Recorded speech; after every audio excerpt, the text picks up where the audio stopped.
My fellow nerdikins, welcome back to another episode of That's So Nerdy. Today we've got a gameplay video, and both Tommy and I are really excited about this one. It's future Gohan, and he is playing AOD. And we've both put a lot of work into both of these decks, and honestly, the AOD, I think, is the superior deck. But we have been working on it longer. So, I mean, I guess it would make sense. But yeah, Tommy and I have been working on that deck together to try and get it to a place where it's really good. And I think it's finally there. So we are showcasing it here on the channel. So we're getting started. And I throw out Dependable Saiyan Trunks as my first card because I got a pretty bad hand. I have another Dependable Saiyan Trunks in my hand already. I drew two and decided to charge the Forbidden Power because I wasn't going to use it anytime soon. And I'm trying to see the pieces that I need because I didn't get any of my Gohans, which is what I was searching for. And it just didn't work out that way. So now Tommy is pitching his Hachiyak to play out his Bobbity. And these first couple turns go pretty quickly because we're not doing a whole lot to each other. But AOD kind of gets to do a whole bunch of stuff, especially if they go second.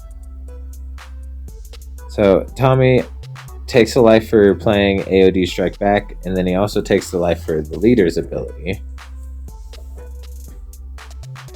And I take the life from his leader swing, and then he passes turn.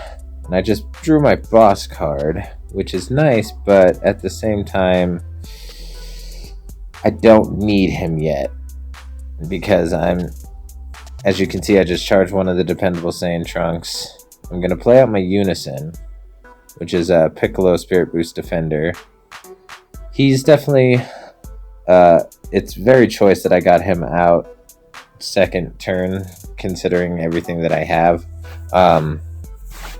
This game, like my draws and everything, just weren't really going my way entirely. And since I have the chance, I'm going to swing into his leader with my Unison because this Unison is only 11k. So once he awakens, I don't really get to swing with my Unison as much anymore.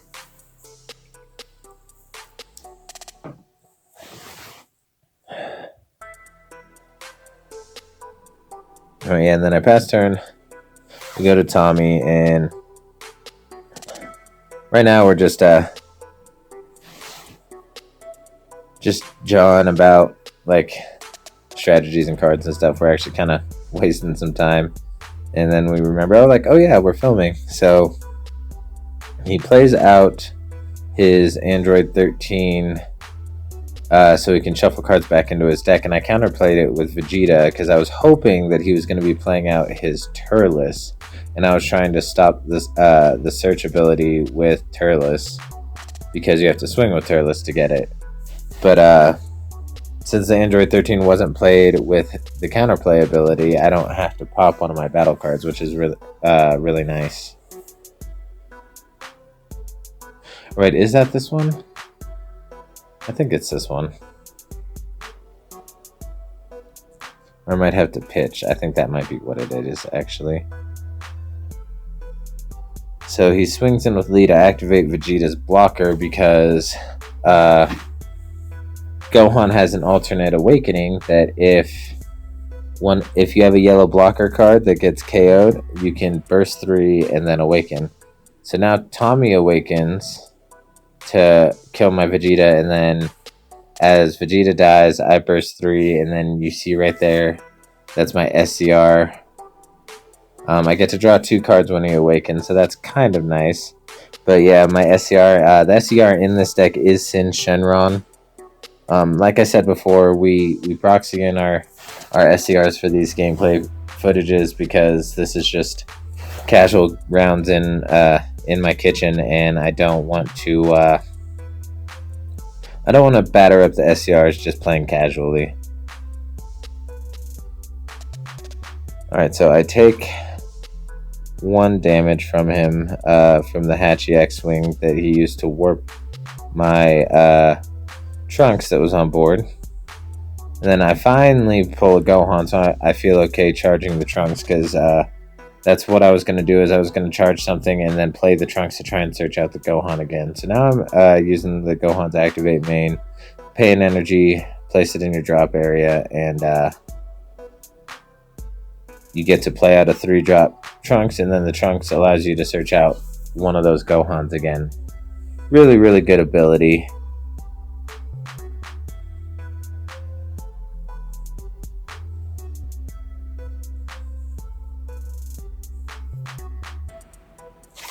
Now I'm really thinking about what I'm going to be doing, because the leader on swing gives a Trunks future plus 5k and critical. So right now I add a marker to my unison to make it so my Trunks will restand at the beginning of my opponent's main phase. And then I swing with my leader, and Tommy uses petrification to and pitches. I couldn't see what he pitched, but he pitched for the activation ability of petrification. So now that Trunks can't attack, block, or be used in a combo until my next turn. So he's essentially just like a shiny spot holder on the board. But then I use Gohan's ability to bring out another Trunks, and then bring another Gohan right back to my hand. And then I end my turn, because I don't want to swing with this Trunks since my other Trunks is already out of commission. And I realize that I still had the power boost on him. But as you notice right here, I flip him upside down, and that's just to remind myself that I can't use him for anything. And that way I don't accidentally use him for something. But yeah, anytime petrification gets used on one of my battle cards, that's what I do, just to make it easier on myself so I don't forget, because I am kind of a forgetful person.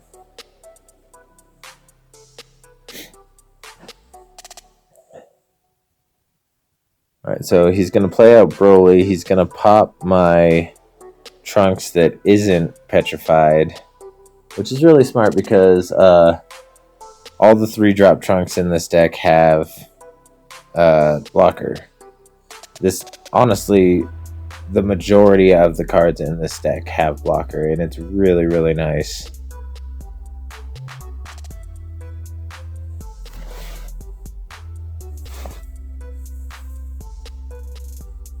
Alright, so I power of a Super Saiyan to tap down his Hatchyak, because I'm trying to limit his swings, while I'm also trying to draw into cards, because I'm really not seeing a lot of what I really need.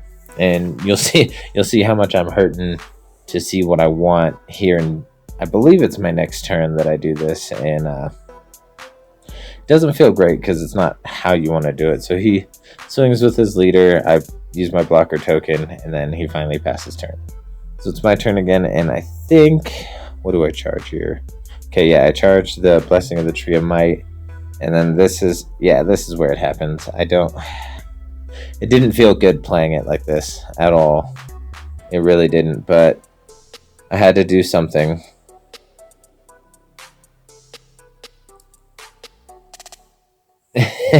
You can tell how much I didn't want to do it by how long it's taking me to actually like pull the trigger on it. But yeah, I end up evolving one Trunks on top of the other, which feels bad because you want to be able to keep as many of those Trunkses on the board as possible because they have blocker. But then I evolve again. Boom.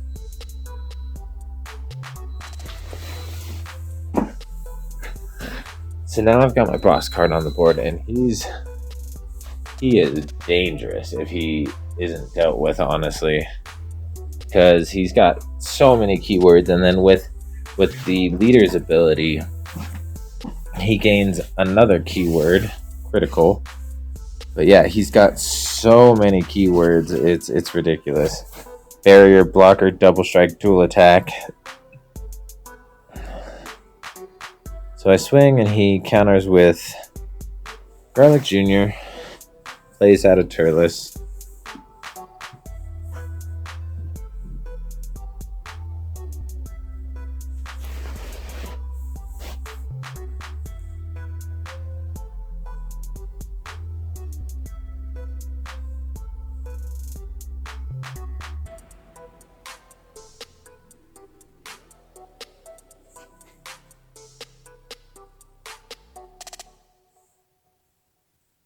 Swing again with my boss card. Counters again with Garlic Jr. And this is where AOD really starts to snowball. Because if you can't clear their board, this happens. And it's not... It kind of sucks. Not gonna lie.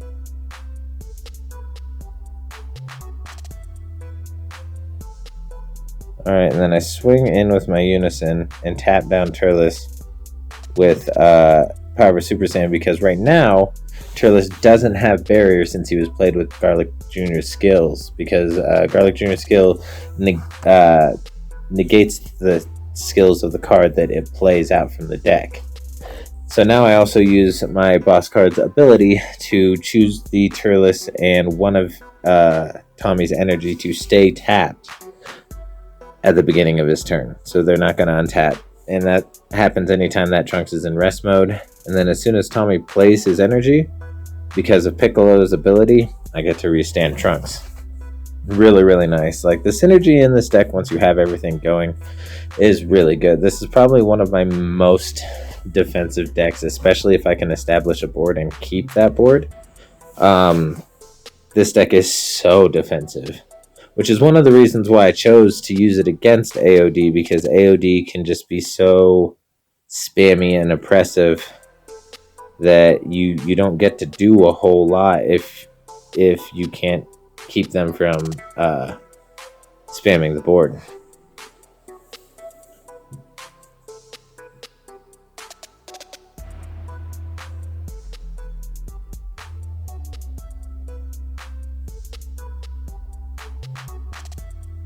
Alright, and now since Tommy has played so many cards, he does have a pretty small hand, and he brings it up. He's like, oh, how is your hand so much bigger than mine at some point in the video? I think it's when I'm a little further down on life. But he mentions how, like, and asks how my hand's bigger than his, and it's like, dude, look at your board compared to mine. You have 9 bodies on the board right now. I have 1. So, I mean, that's part of why AOD is so crazy. So now I play Forbidden Power and activate blocker on my Trunks. He combos with the Vegeta because he's trying to get one of each color into his drop area. And then I proc my leader's ability to activate to restand Trunks, give him 6,000 for the turn. And then I also activated blocker, but then he uses Vegeta Resolute Agent of Destruction to wipe Trunks off the board, because it is a board wipe that ignores barrier. And now he's going in with his Unison because he already went in with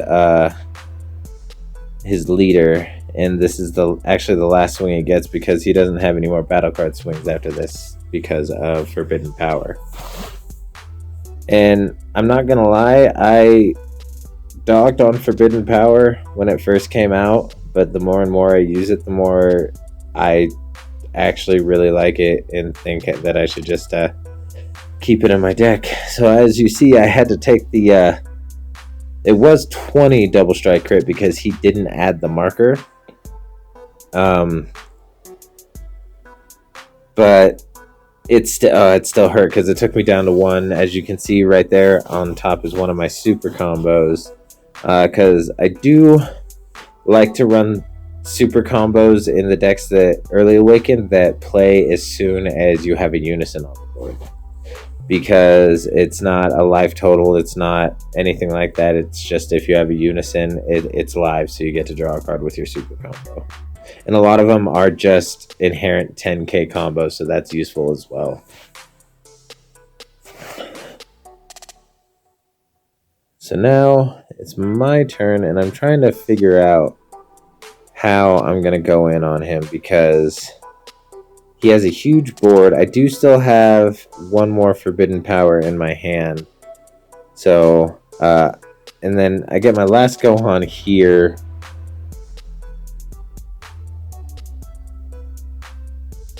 And then I noticed that all of his energy is tapped out, so I'm not worried about him counterplaying anything. So I use my last Gohan to play out this Trunks, which has Barrier.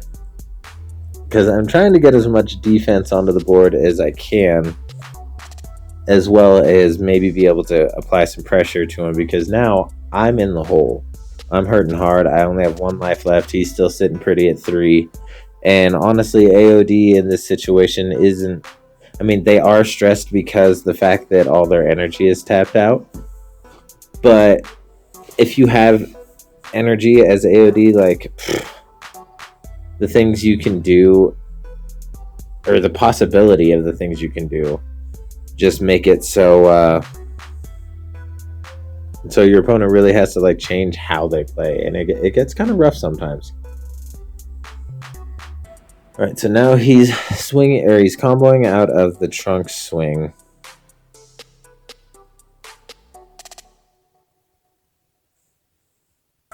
And then I believe with what I have in my hand, I have to end my turn here.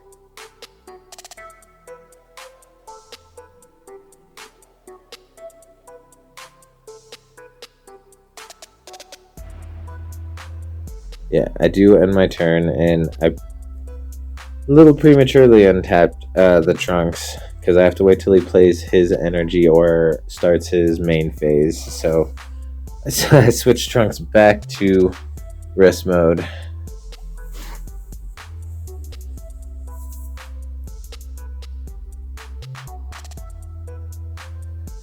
Now I'm waiting for him to play his energy so I can activate the ability and restand him. Boom. Just like that.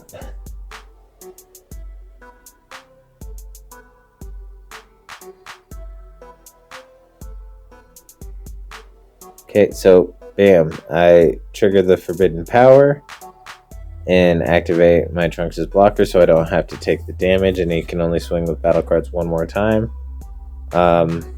He knew I was going to do that. I was kind of hoping that he would swing with either Bobbity or not Bobbity. It's Bobbity on the other side, but his leader, Majin Buu, or his Unison. That way I can use it and not have to worry about those 2 attacks coming through from the leader in the Unison. Because that was something I was worried about. But he uses his leader's ability to free play Vegeta to pop that Trunks off the board. And he's got 5 energy.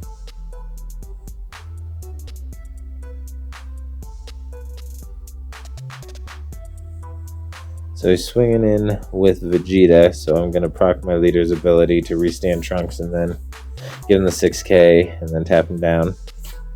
Now, boom, I'm going to play out my Frieza Army token. And now my hand's getting really small too.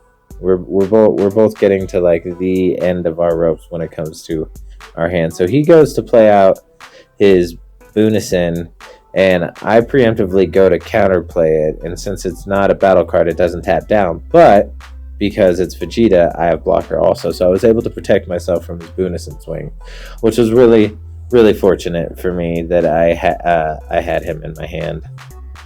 Because being able to get that 1 more blocker out there for free, it saved me. I couldn't have made it out of that Bunisen swing if it weren't for that Vegeta. Right there, I was trying to call him the heart of the cards to give me something that I need.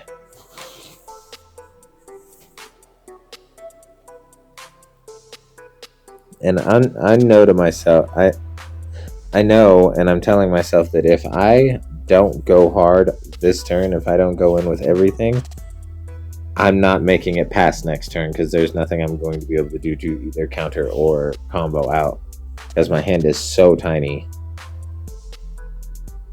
And now I swing, give this Trunks 5k in crit, and unfortunately, because I had to evolve on top of him, he doesn't gain the crit. He still gains the 5k boost, but he doesn't gain the crit, which sucks. But because now he actually counterplayed with the Android 13, I actually have to pitch a card, so that is really fortunate for him. And I pitched the Trunks Unison because I'm not planning on paying the 3 to get it out there. I have a strategy because I've got the counter in my hand. And then here he doesn't. I'm pretty sure he doesn't. Yeah, he doesn't counter, and he realizes that he forgot to stand his Boo, but we had done so much already that it was too late to stand it for restand it for blocker. So now I activate Power of Super Saiyan to tap down his super combo, and then I tap 1 to combo with Blessing of the Tree of Might, which gives me plus 15k, and then I use the Activate Battle on Forbidden Power to give myself another 10k and take the game. It was awesome. So if you like what you saw, like, comment, and subscribe. Stay tuned for a deck profile and stay nerdy.